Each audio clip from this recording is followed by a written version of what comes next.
Assalamualaikum warahmatullahi wabarakatuh. Selamat pagi.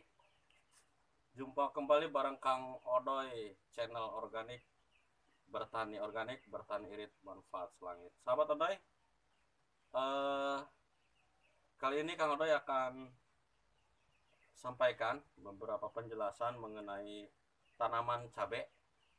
Mungkin sahabat juga yang suka dengan tanaman-tanaman organik, terutama di rumah, yang memanfaat pekarangan dengan tanaman cabai. Ini ada beberapa tanaman cabai, ya, tanaman cabai.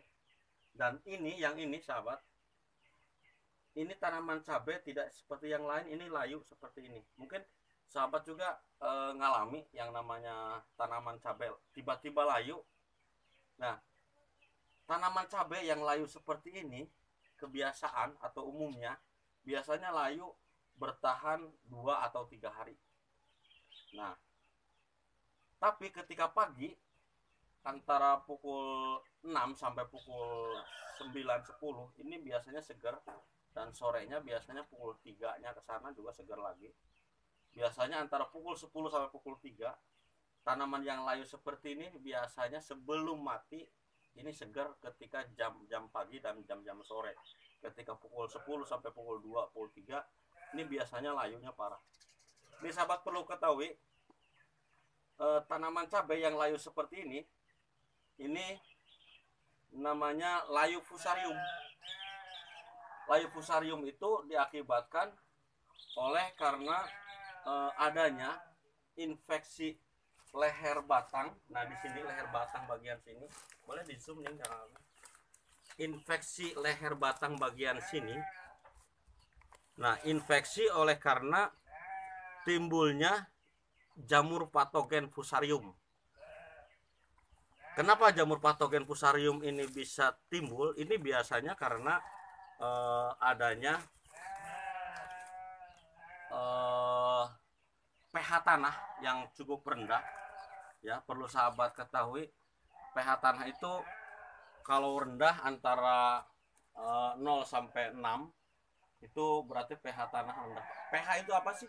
pH itu yang kita ketahui hanya pH aja. pH itu adalah potensial hidrogen yang berfungsi untuk kesuburan tanah, ya.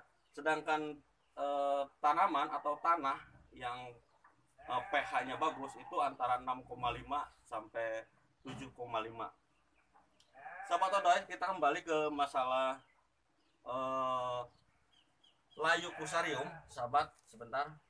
Nih, layu fusarium ini biasanya di musim-musim penghujan paling banyak, tapi tidak menutup kemungkinan di musim kemarau seperti sekarang. Paknya namanya layu fusarium itu tidak mengenal musim, bahkan tidak mengenal usia tanaman. Tanaman yang kecil sampai yang besar, bahkan hendak berbuah seperti ini pun layu fusarium itu bisa timbul. Itu oleh karena adanya infeksi jamur patogen fusarium. Nah, sahabat Odoy, antisipasinya apa yang perlu kita lakukan buat kita para pecinta tanaman? Nih, kita lihat ke sini, Kang kameramen.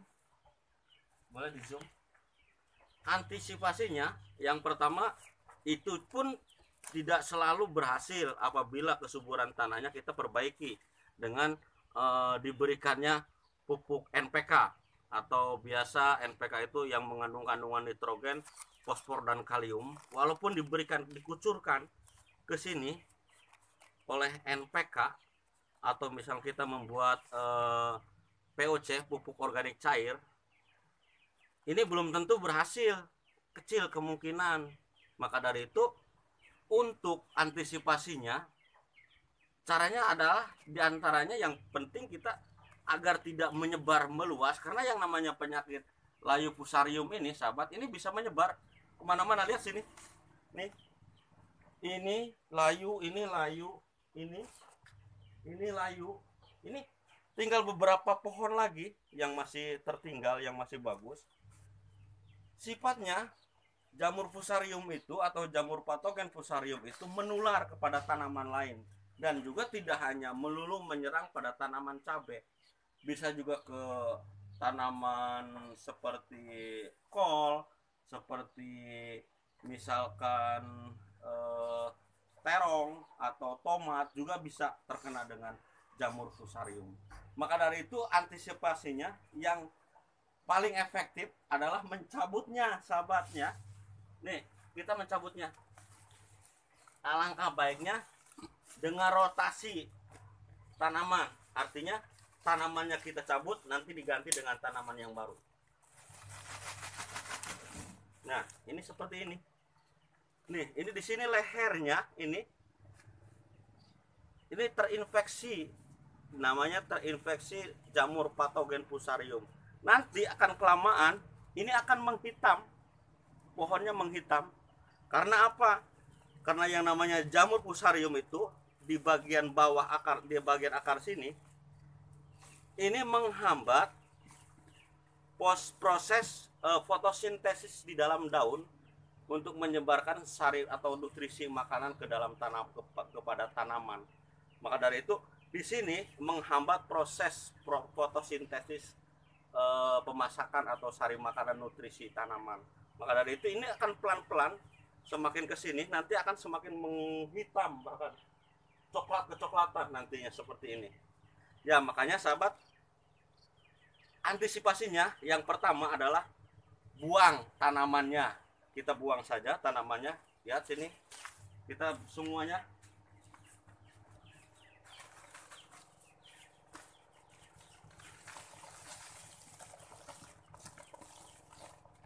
Ya, tanamannya buang.